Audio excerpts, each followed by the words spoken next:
धीरे धीरे धीरे धीरे बाहर के संस्कार और परिवार के लोगों की बैड इफेक्ट कौन से हैं? The desires, the wishes. अब ये चाहिए, अब ये भी चाहिए, अब ये चाहिए, अब ये भी चाहिए। बच्चे की मांग छोटी होती है, बड़ों की मांग बड़ी होती है, पर मांग दोनों के पास होती है। मांगना सीख जाता है और अपनी मांग को पूरा करने के लिए वो जिद करना सीख जाता है, राजनीति खेलना सीख जाता है। और इस अव्यवस्था से कहीं न कहीं आकर धीरे धीरे उसकी नींद कम होने लग जाती। जन्म के तुरंत बाद से बच्चा लगभग 22 घंटे सोता है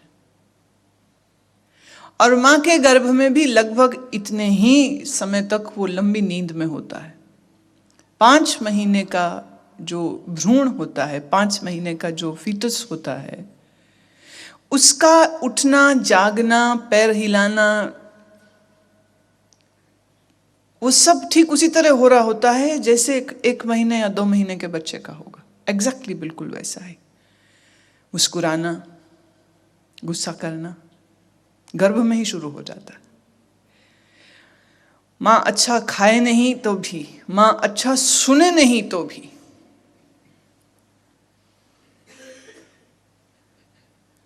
आज डिजिटल सोनोग्राफी से ये चीजें साबित हो चुकी। कोई कपोल कल्पना, कोई मिथक नहीं रह गई है।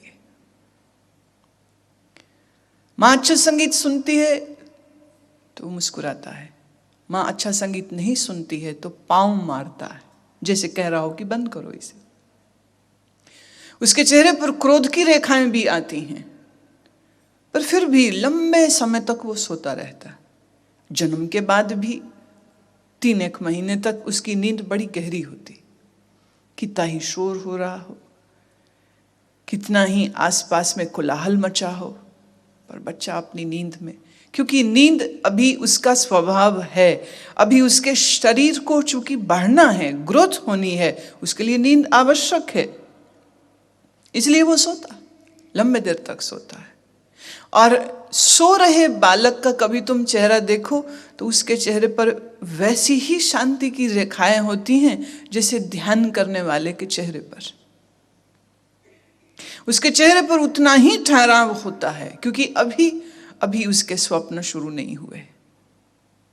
अभी उसके पूर्व जन्म के जो भी कुछ संस्कार हैं, जो भी कुछ इच्छाएं हैं, जो भी कुछ इंप्रेशंस हैं, वो अभी सुप्त हैं, वो भी खुले नहीं हैं, वो भी बीज रूप से है।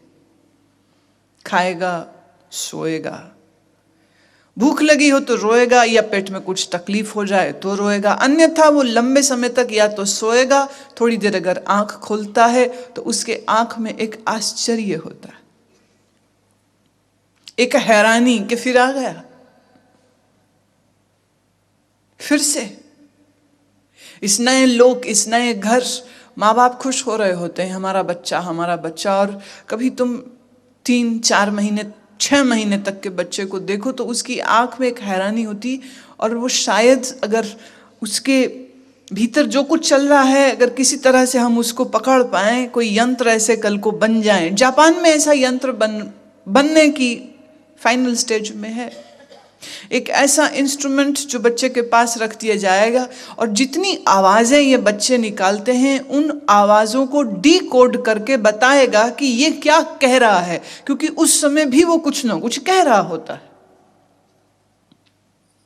आज तो माँओं को अनुमान लगाने पड़ते हैं, या लगता है ऐसे ही हंस खेल रहा है, ऐसे ही आवाजें कर रहा है, बच्चा है, लेकिन वो ऐसे ही आवाज नहीं कर रहा है। वो उस समय भी कम्युनिकेशन कर रहा है, वो इस समय भी अपनी बात कुछ कहना चाह रहा है और कुछ पूछना चाह रहा है। और जहाँ तक मुझे लगता है, जब भी कभी बच्चों की इन आवाज़ों को डिकोड किया जाएगा तो शायद अधिक ना सही तो 90% बच्चा यही पूछ रहा होगा कि तुम कौन लोग हो, तुम कौन हो, मैं यहां क्यों हूं, मेरा तुमसे वास्ता ही क्या है, क्यों मुझे कह रहे हो कि मैं तुम्हारा। ऋषियों ने यह भी बात कही कि जब तक बच्चा अन्न नहीं खाता उसे पूर्व जन्म की स्मृतियां होती हैं, धुंधली होती हैं, हल्की होती हैं, पर स्मृतियां होती। सोच के देखो, अपनी कल्पना से सोच के देखो कि तुम्हारा शरीर है 2 महीने का बच्चा है, लेकिन जिस तरह तुम आज सुनते हो, महसूस करते हो, समझते हो, ठीक इसी तरह तुम्हारी सुनने, समझने की, याद रखने की सारी जो तुम्हारी कैपेबिलिटी है वो वैसे ही चल रही हो। बट ऑब्वियस, जिस नए घर में जन्म होगा तुम उनको नहीं पहचानते हो, क्योंकि जहां रहते थे मृत्यु हो गई, वो शरीर छूट गया, वो घर, वो परिवार जिनको तुम जानते थे उनसे तुम अलग हो चुके हो। जहां पर हो, जिनके साथ हो, उनके साथ तुम्हारा कोई संबंध नहीं है। उत्तर प्रदेश में मुजफ्फरनगर के पास एक गांव में 6 साल के लड़के को पूर्व जन्म की स्मृतियां इतने जोर से आ गईं कि वो रोज कहे कि मुझको लेके चलो, गांव का नाम बताए, मुझे वहां जाना है, मुझे लेके चलो, तुम मेरे कोई नहीं हो, तुम मुझे क्यों यहाँ कैद रख रहे हो, मुझे मेरे घर में वापस पहुंचाओ। बच्चे ने एक दिन खाना पीना ही छोड़ दिया, 2 दिन तक कुछ ना खाया, तो माँ बाप को मजबूरी में ले जाना पड़ा। ये सोचा कि चलो बच्चे का दिल बहल जाएगा। पर जब उस गांव के किनारे तक पहुंचे तो उस 6 साल के बच्चे ने चिल्ला के कहा, वो मेरा खेत है, सीधे चलो, दाएं मुड़ो, ये मेरा घर है। अब उस घर में मौजूद जितने लोग हैं वो इस आए हुए बच्चे को नहीं जानते, पर ये बच्चा सबको जानता है, सबके नाम, सबके स्वभाव। और फिर उसने पूछा कि अमुक आदमी अब कहाँ है? उसी ने मुझे मारा था, उसी ने मेरी पीठ में चाकू मारा था, वो कहाँ है अब?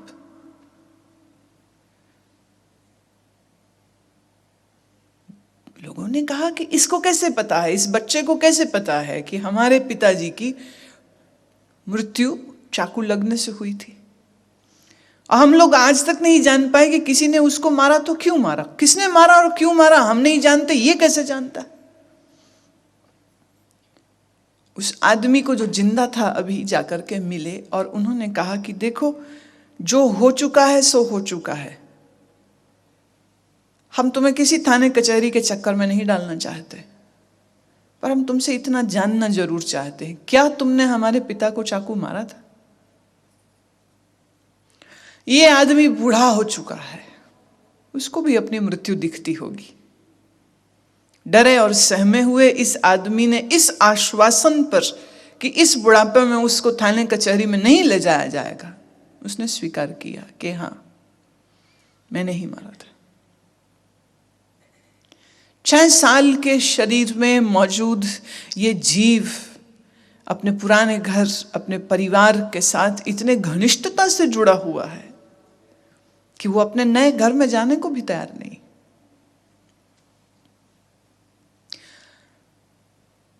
अगर उसको घर वापस ले जाने की बात कहते तो वो रोता। मजबूरी में माँ बाप ने उसको उसी घर में छोड़ दिया और वो घर वालों को भी स्वीकार करना पड़ा कि ये उनके ही पिता का पुनर्जन्म हो चुका है। अजब स्थिति है।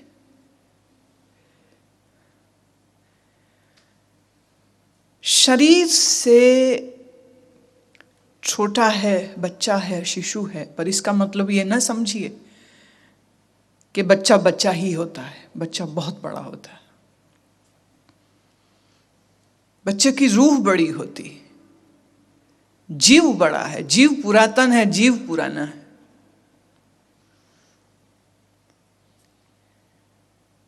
ये जो शरीर है आपका, ये भी दूर का है, पास का नहीं है। मन बहुत पास का है, क्योंकि जन्मों में शरीर बदल जाते हैं पर मन वही का वही रहता है। मन वही है, पुराना साथी है तुम्हारा। इसीलिए बार बार कहा गया, इस मन को खोजो भाई, इसी मन की खोज कर लो, क्योंकि इस मन की खोज करते करते तुम मन जिस शक्ति से, जिस चैतन्यता से मनन करता है, तुम उस मूल तक पहुंचोगे। और अगर उस मूल से तुम्हारा संबंध जुड़ गया तो तुम्हारी बाहर की यात्राएं, तुम्हारे मन का भटकाव, तुम्हारा आवागमन सब खत्म हो जाएगा। पर जब भीतर की ओर मुड़ते हैं, अब जब मुड़े, जब किसी सदगुरु की, किसी ब्रह्मवेत्ता के सानिध्य में जाएगा तो ही सीखेगा ना। और बहुत बार तो ये भी होता है कि किसी संत से, किसी ब्रह्मवेत्ता से मिल भी जाता है, भूल भटके मिल भी जाता है, सुन भी लेता है, पर फिर भी अपने ही मन की कमजोरियों की वजह से कभी तो साधना नहीं करता है, कभी तो सुनी हुई बात पर अमल नहीं करता है, और कभी तो अपनी ही कमजोरी की वजह से संत से ही दूर हो जाता है, भाग जाता है।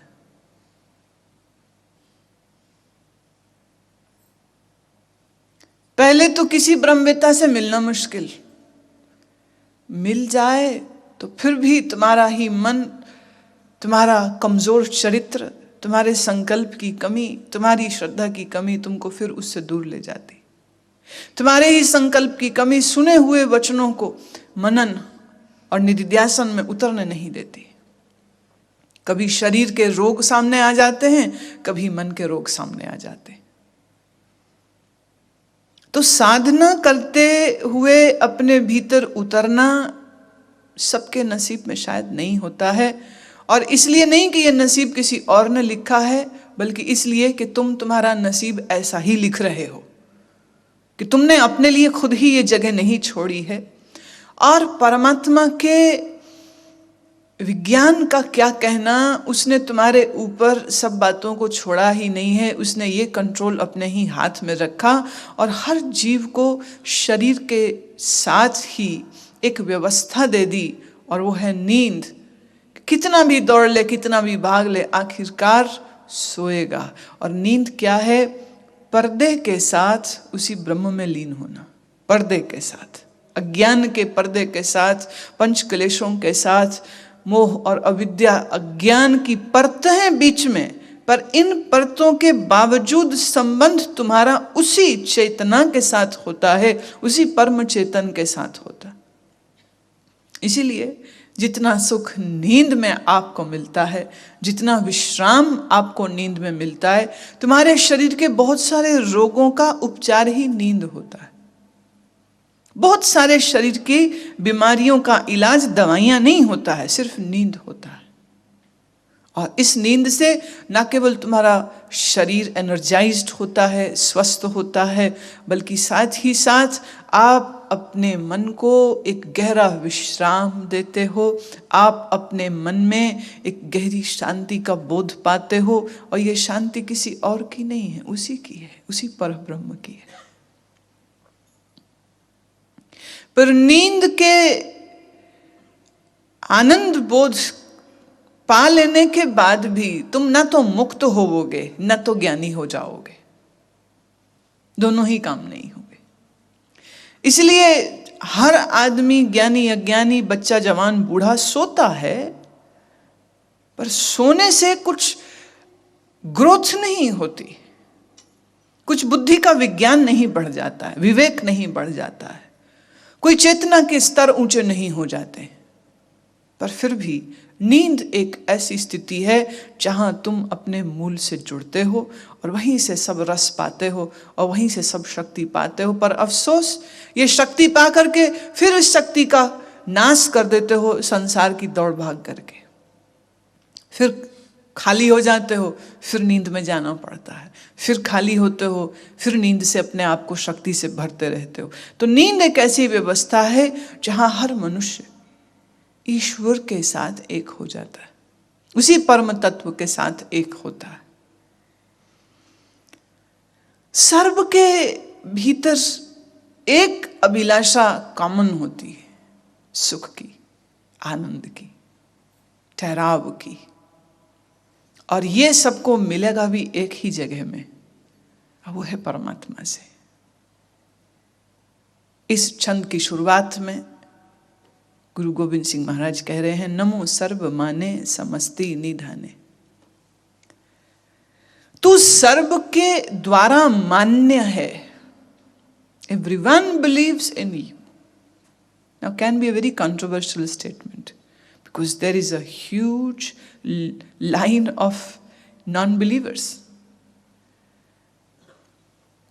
कम्युनिस्ट हैं, नास्तिक हैं, फिर वो लोग भी हैं कि जिनको ईश्वर या ईश्वर के होने का कोई संदेश ही नहीं मिल पाया, पता ही नहीं कि क्या होता है, मालूम ही नहीं।